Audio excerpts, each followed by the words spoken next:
aroma roti dan jendela yang terbuka. Di sebuah gang kecil yang tenang, di antara rumah-rumah modern yang menjulang, terselip sebuah rumah tua dengan taman kecil di depannya. Di sanalah tinggal Bu Anjani, seorang wanita berusia senja yang hari-harinya diisi dengan keheningan setelah suaminya tiada dan anak-anaknya telah berkeluarga di kota lain. Satu-satunya teman setianya adalah oven tua di dapur, tempat ia menuangkan rindu dan kenangan menjadi adonan roti yang harum.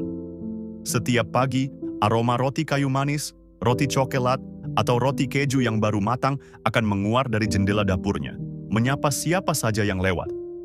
Namun, jendela itu selalu tertutup rapat, sama seperti hati Bu Anjani yang enggan terbuka lebar untuk dunia luar.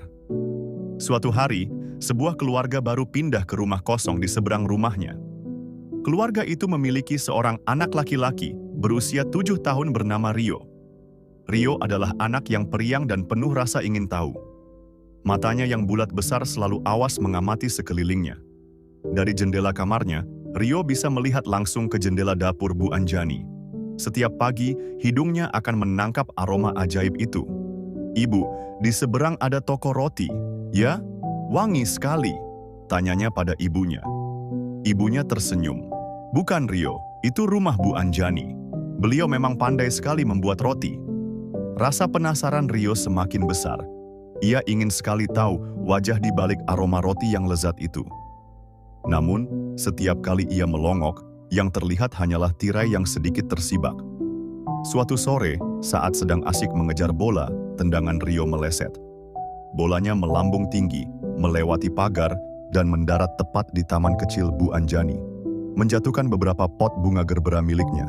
Rio membeku, wajahnya pucat pasi. Ia takut sekali akan dimarahi. Dengan ragu, ia mendekati pagar dan memanggil dengan suara bergetar, "Nenek, maafkan saya." Pintu depan berderit terbuka. Bu Anjani keluar dengan wajah datar. Ia melihat pot-potnya yang pecah, lalu menatap Rio. Rio sudah siap menerima omelan. Namun, yang terjadi justru di luar dugaan. Bu Anjani hanya menghela napas pelan. "Lain kali hati-hati ya nak," katanya lembut, lalu memunguti pecahan pot itu satu persatu. Rio merasa bersalah sekaligus lega. "Biar Rio bantu, Nek," tawarnya sambil menyelinap masuk dari gerbang yang tak terkunci. Mereka berdua membersihkan tanah yang berserakan dalam diam. Setelah selesai, Rio memberanikan diri bertanya, "Nenek, apakah nenek yang setiap pagi membuat roti wangi itu?" Bu Anjani menatap Rio, dan untuk pertama kalinya setelah sekian lama, seulas senyum tipis terukir di bibirnya. "Iya, kamu suka aromanya?" Rio mengangguk antusias. "Suka sekali, pasti rasanya juga enak sekali." Senyum Bu Anjani sedikit melebar. "Masuklah sebentar." Itu adalah kali pertama ada tamu yang masuk ke rumahnya setelah bertahun-tahun. Rio duduk manis di meja makan, sementara Bu Anjani kembali ke dapur. Tak lama, ia keluar membawa sepiring roti coklat yang masih hangat dan segelas susu. Mata Rio berbinar. Roti itu adalah roti terlezat yang pernah ia makan. Sambil mengunyah, ia berceloteh tentang sekolahnya, teman-temannya, dan kucing liar yang sering ia beri makan. Bu Anjani lebih banyak diam, namun ia mendengarkan dengan saksama. Suara tawa dan celoteh Rio mengisi kekosongan rumah yang selama ini hanya diisi oleh detak jam dinding. Sejak hari itu, sebuah ritual baru tercipta. Setiap pukul 4 sore, Rio akan datang berkunjung. Kadang ia membantu menyiram taman, kadang hanya duduk di dapur menemani Bu Anjani membuat adonan sambil bercerita. Rumah yang tadinya sunyi kini selalu dihiasi tawa seorang anak kecil. Suatu sore, Rio datang membawa sebuah gambar yang ia buat di sekolah. Gambar sebuah rumah dengan jendela besar yang terbuka. Dari jendela itu, keluar asap berbentuk hati yang wangi, dan di depan rumah ada seorang nenek dan seorang anak laki-laki sedang bergandengan tangan.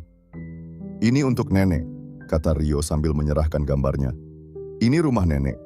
Jendelanya Rio gambar terbuka, biar wangi rotinya bisa sampai ke seluruh dunia. Bu Anjani menerima gambar itu dengan tangan gemetar. Ia menatap gambar sederhana itu, lalu menatap Rio yang tersenyum tulus. Tanpa ia sadari, air mata harum menetes di pipinya. Bukan lagi air mata kesepian, melainkan air mata kehangatan. Keesokan paginya, ada yang berbeda di gang kecil itu. Aroma roti kayu manis masih menguar seperti biasa. Namun kali ini, jendela dapur Bu Anjani terbuka lebar. Tirainya tersibak, membiarkan cahaya matahari pagi dan udara segar masuk, seolah menyapa dunia dengan gembira. Di ambang jendela, Bu Anjani meletakkan piring kecil berisi beberapa potong roti hangat. Sebuah catatan kecil terselip di sana. Untuk teman kecilku, Rio.